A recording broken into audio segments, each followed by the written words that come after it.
Hey everyone and welcome to Storytime. My name is Jake and today we are going to be looking at the subreddit r/prorevenge, where people tell us their best stories on when they got revenge on someone or something they didn't like. If you're new around here, please do hit subscribe down below so that you never miss out on another video. But for now, let's sit back, relax and enjoy some pro-revenge stories. You fire me for stealing? I steal your business. My nephew Bob had a job selling cell phones at a store in a mall. The store was owned by a licensed distributor of one of the big name brands. He was very good at convincing customers to buy calling plans, extended warranties, and accessories that were obscenely profitable. Pretty soon, he was the #1 salesman in the store.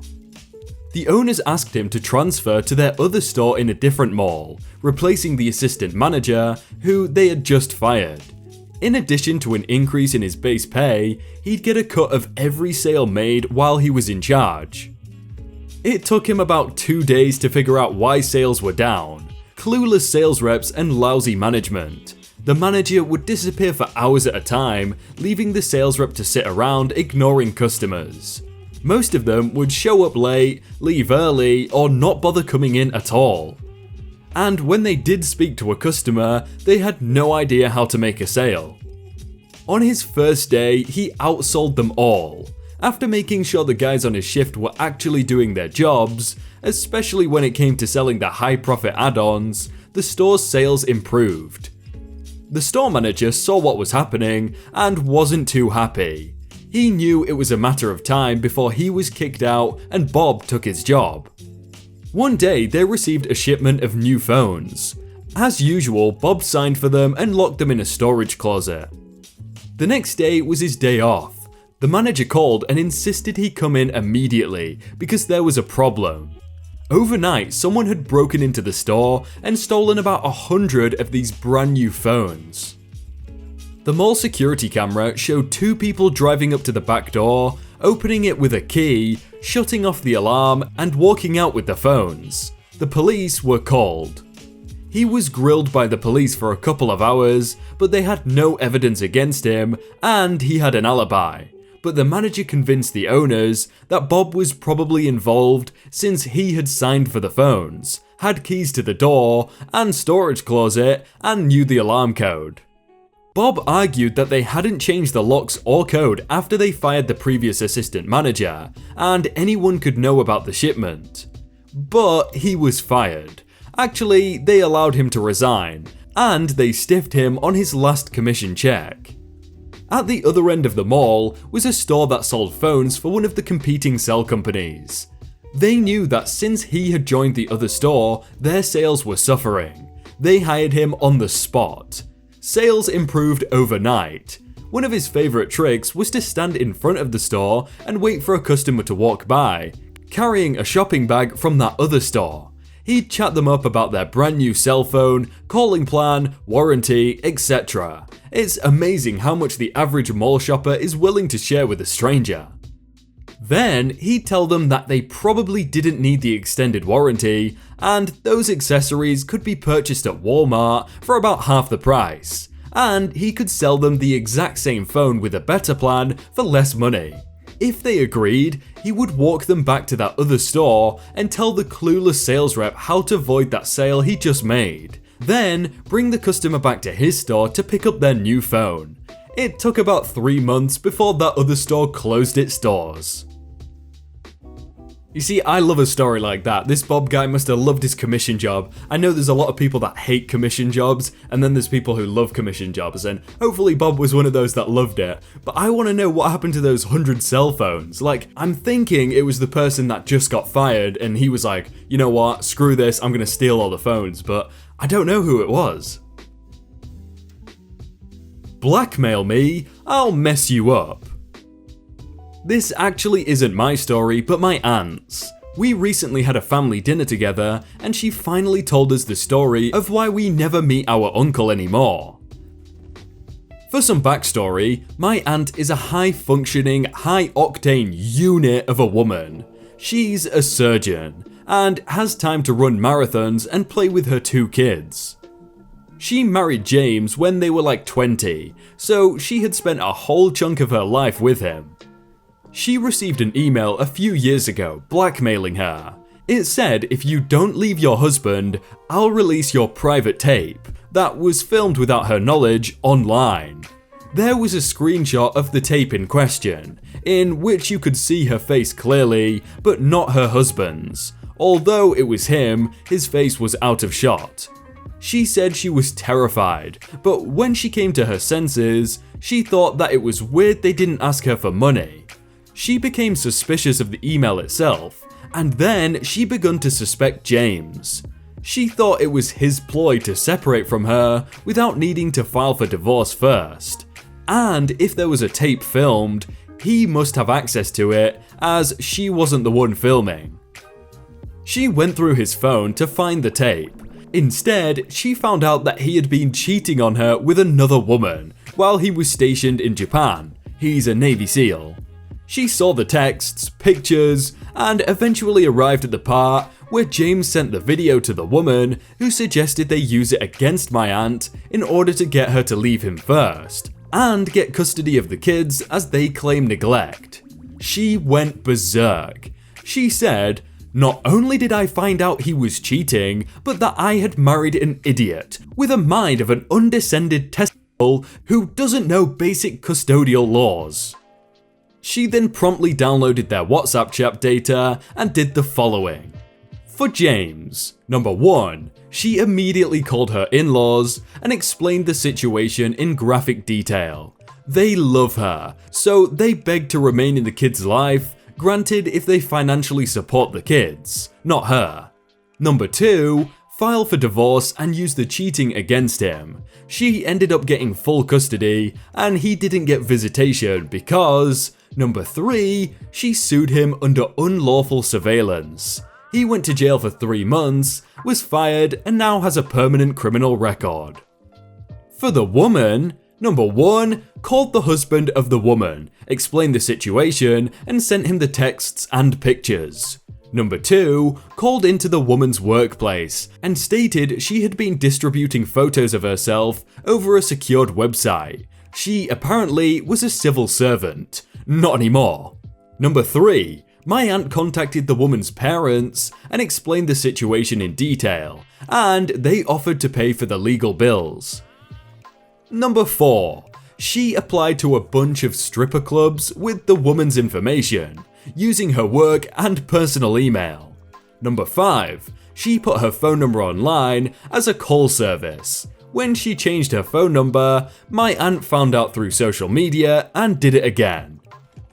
And number 6, she wrote a letter to the woman detailing how small her were. Petty, perhaps. Jokes aside, she is still going to therapy over this, so I think it's well deserved. Don't mess with my aunt, guys. I'm sorry, but that's gotta be the stupidest plan that they thought of to try and break up. Why wouldn't you just say, "Oh, I'm not feeling it anymore, I think we need to file for divorce," or something like that? That's such a stupid plan. He tried to falsely claim for whiplash after non-accident. So I grew up with this guy called Mac. He was my brother's mate, so I saw him a lot. Then we moved away and I went 15 years not seeing him. Until I dropped my son off on his first day of school to find Mac was also dropping his son off too. We had a happy reunion, met each other's parents, and subsequently kept in contact after that, becoming friends again. Our boys had playdates together, etc. All was good. Well, one day I'm driving my kids into school and get stopped by a traffic light, with a car in front of me. I go to put my car in gear to set off again, and the knob comes off my gear stick and rolls under the passenger seat. I'm a newbie driver, had passed about 2 weeks prior, and the car is a POS that I'm still finding stuff wrong with. As I try to reach for the loose knob, my car creeps forward unknown to me and lightly kisses the car in front of me. There was no bang, I just stopped. I must have travelled at less than 1 mile an hour. Anyway, the driver in front opens their door in that angry, "I'm gonna kick your butt" way, and I'm uber relieved to see that it's Mac. I think, oh, thank God for that. His car is not damaged in any way. There's no way it would have hurt him. I'll tell him what happened with the knob and we'll laugh, which we did. He then jumps back in the car and drives to school. When we get to the school, he's different. It made me uneasy, so I left before him and took pictures of the back of his car on the way out, which is completely undamaged. 1 week later, I get a text from him saying he is going to sue me for damages to his car and for personal injury, as he now had whiplash. Now I call major BS. He was blatantly and fraudulently trying to claim off this accident. I felt betrayed. I don't respond to him but decide to put my own plan into play. I was contacted by his lawyer and told them he was BSing and I would prove it. That night, I snuck out to find his car and found that he had clearly damaged the back. Douchebag. Took pictures of it on my phone. 2 days later, I ring my friend, who happens to be his neighbour, and ask if he is home, of which he isn't. So, I go round there and hide out in the upstairs lobby with my phone and a pack of cigarettes and wait, staring out onto the street. He lives on the 3rd floor. After a couple of hours, I see him drive into the street, park up, get out, no neck brace in sight, go into his boot or trunk and get boxes out of, which he stacks and starts carrying up into his property, whilst I snap away gleefully on my phone. He goes up and down twice in order to empty the trunk of all the boxes. I rush home and forward all my evidence, the pic of his car on the day of the accident, which was dated, car condition now, and his box carrying spree, over to his lawyer. 3 days later, I get the response that not only have they shut down his claim, but they are also pursuing charges against him for fraud. I heard through the grapevine that he was indeed done for fraud and blacklisted by car insurance companies as a result. I don't feel great about him getting a criminal record or not being able to drive for a few years, but whatever, he started it, I just ended it. When he started saying he was jumping out of the car and screaming, I was like, oh, he's just gonna straight here and betray him right there. And then I was like, oh, he didn't, it's gonna be long term, and then yeah, it was. Shady Ambulance Company. I was an EMT for a few years and got a job as a dispatcher at a new ambulance company. I started catching on to some of their unusual practices, and it wasn't long before I became uncomfortable even going to work. We were receiving more calls than we had staff for, in which case we should be giving accurate estimated time of arrivals so that the hospital/nursing home can contact another company if needed. Instead, I was instructed to always give an ETA of 20 to 40 minutes, under all circumstances, even if the real wait time was 2+ hours. We were regularly receiving calls from nursing homes to transport patients with chest pain to the hospital, which a basic ambulance company can't take, because chest pain patients have to be monitored by paramedics or RNs, in case the patient is having a heart attack. Same goes with patients who are complaining of stroke symptoms. We should be deferring the caller to 911 so that they can be redirected to the appropriate service.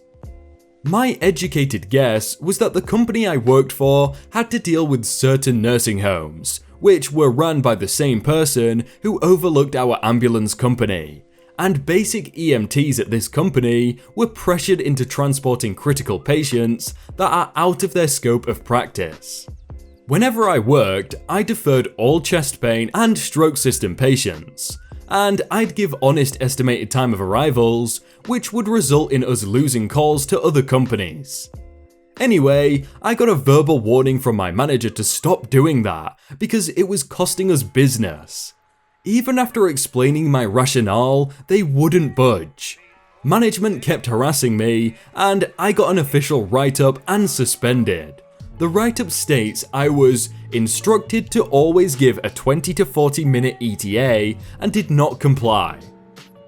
After numerous illegal and unethical incidents, I broke about hearing about a stroke patient that was secretly transported, and the patient ended up at a hospital 3 hours later, which is outside the window for which they can receive the first line of treatment. After non-stop conflict with upper management, I could tell I was on the verge of being fired, so I went into work and logged all the dates and times of known illegal transports. I also had a copy of my write-up, which ironically gave me ammo, because I have on paper that I was instructed to lie. So I quit, and went to the county government regulating agency. I didn't realize how big of a deal this was, until they kept sending me to people higher and higher up, until I reached the head of the county. They took the log I had and did a surprise bust at the ambulance company. They knew exactly what dates and times to look for and audited everything. Long story short, the ambulance company ended up closing down. I had a lot of friends at that company and didn't want to screw them over, so I reached out to someone who owns a competing company and they agreed to hire everyone from my previous company and give them a raise. Oh, that ending was just perfect. Like, imagine finding everyone a job. That's a good move right at the end, because otherwise you're gonna screw everyone over.